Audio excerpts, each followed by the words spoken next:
안녕하세요. 돈이 되는 5분 이야기 돈오야의 김진영입니다. 인간은 수많은 위기 가운데서 살아남았습니다. 오늘날 1년 6개월 이렇게 계속되고 있는 코로나 위기도 우리 새로운 산업과 그리고 일상생활에 엄청난 변화를 가져왔죠. 그러나 이것 역시 지나갈 것이다. 우리 능히 이겨낼 것이다. 라고 생각합니다. 문제는 앞으로의 팬데믹은 시작에 불과하고 또 다른 위기가 계속 나올 것입니다. 그리고 위기가 다가오면 또 새로운 표준이 나오겠죠. 바로 뉴노멀, 이때가 변화가 있을 때 우리가 돈을 벌 수 있는 기회가 아닌가, 그리고 성공할 수 있는 좋은 기회가 아닌가라고 보고 있습니다. 본래 위기와 기회는 함께 오지만 무엇을 잡느냐, 무엇을 선택하느냐는 바로 본인의 선택에 달려있다 보고 있습니다. 세계 3대 투자가자로 알려진 짐 로저스는 1987년 블랙 먼데이와 2000년대 초반 닷컴 버블, 2007년 서브프라임 모게지 등을 예견해서 시장의 주목을 받아온 인물이죠. 그런 짐 로저스가 최근의 상황에 대해서 앞으로 내 생에 최악의 위기가 올 것이다 라고 경고했습니다. 10년 넘게 지속된 글로벌 호황이 끝나고 코로나 바이러스 확산으로 인한 경기 침체는 시작에 불과하다는 의견입니다. 실제로 각국 정부가 경기를 부양하기 위해 수조 원을 지출하고 있죠. 그리고 안간힘을 쓰고 있지만 시중에 엄청난 풀린 돈 때문에 유동성은 불나방처럼 주식시장과 부동산으로 몰려오고 이러한 버블이 꺼질 때 이러한 버블과 불황을 이겨낼 것이 없다라고 얘기하고 있죠. 그리고 그는 생전 비결을 상식에 대한 의심과 역발상 마인드를 제시합니다. 그러나 현재까지는 그의 예측이 틀려 있죠. 어느 것이 맞을지는 알 수 없으나 그러나 중요한 것은 두려워할 필요는 없다라고 보고 있습니다. 바로 현명한 투자자는 맹목적인 분위기에 휩쓸리지 않고 냉철한 눈으로 상황을 판단합니다.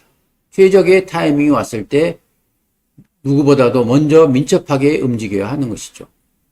사나운 파도를 잠시 표하고 자신만의 기회를 포착하는 것이 중요한 것이죠. 위기란 한자를 파자해 보면 위험과 기회 두 자로 되어 있죠. 바로 위험한 고비를 의미하는 것인데요. 바로 성공하기 위해서는 우리가 몇 가지 원칙을 있어야 됩니다. 첫 번째가 평소 주목받고 있는 매수 리스트를 미리 만들어 놔야 됩니다. 그래야지 위기가 왔을 때 적극 대응하죠. 그리고 두 번째가 주식 격언을 항상 기억해야 됩니다. 이번만은 다르다. 결코 그런 적은 없습니다. 강사장은 비관 속에서 태어나고요. 회의 속에서 자라며 낙관 속에서 성숙해서 행복 속에서 죽는다. 이렇게 얘기합니다. 모두 다 행복해지고 모두 다 오를 것이다. 이렇게 여길 때 바로 그것이 주식시장의 피크죠. 그래서 최고로 비관적일 때가 가장 좋은 매수 시점이고요. 최고로 낙관적일 때가 가장 좋은 매도 시점이 아닌가 이렇게 보고 있습니다.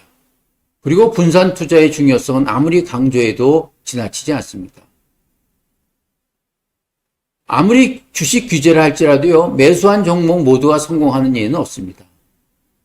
10개 종목을 매수했다. 그러면 2개 종목은 특출나게 수익을 내고요. 6개는 보통이고 보통 2개 정도는 실패하는 것이 바로 주식 투자의 현상인 것입니다. 전설적인 투자자로 알려진 존 템플턴은 역발상 투자의 규제로 알려져 있죠. 그는 늘 최적의 투자 타이밍은 딴 것이 아니라 비관론이 팽배할 것이다 라고 얘기를 하고 있습니다. 그래서 이런 철학을 실천하기 위해서 자신의 책상 위에 위기는 곧 기회다 라는 명판을 놓여 있다고 합니다. 그는 70년대 말 미국 증시가 최악일 때 투자했는데요. 당시 유수의 경제 주간지 비즈니스 위크는 주식의 종말이라 라는 커버 스토리를 내놨습니다. 그러나 결과는 어떻습니까? 최종 승자는 템플턴 경에 들어갔습니다. 그는 80년대 초부터 반등한 주식 증시로 인해서 2020년 동안 긴 상승 사이클을 모두 만끽한 거죠. 그리고 우리 비근한 예로 97년 말 외환위기 때 우리나라를 대표했던 삼성전자, 포스코, 대한항공 같은 주식들이 추풍낙엽처럼 떨어졌죠. 이럴 때 템플턴 경은 개인 돈을 통해서 한국의 삼성전자에 몰빵 투자한 거죠. 그래서 결국 큰 수익을 올렸다는 것은 잘 알려진 사실입니다. 시간이 지나고 나면 위기는 항상 최고의 투자 시점이다 라고 보고 있습니다. 그러나 사실 이렇게 한다는 것이 쉬운 일은 아닙니다. 우리가 지난 팬데믹이 있었을 때 작년 3월 달이 있을 때 1300까지 빠져 있죠. 이럴 때 용감하게 샀던 투자자들이 많이 오늘 미소를 짓는 것과 다를 바가 없는 것이죠. 주위를 살펴보면 위기 시에 돈을 번 사람의 숫자는 극히 적습니다. 그러나 그런 사람들이 진짜 돈을 많이 벌고 있는 것이죠. 바로 역발상 투자를 통해서 인간의 본성과 반환한 투자 기법으로 성공 투자하시길 바라겠습니다. 감사합니다.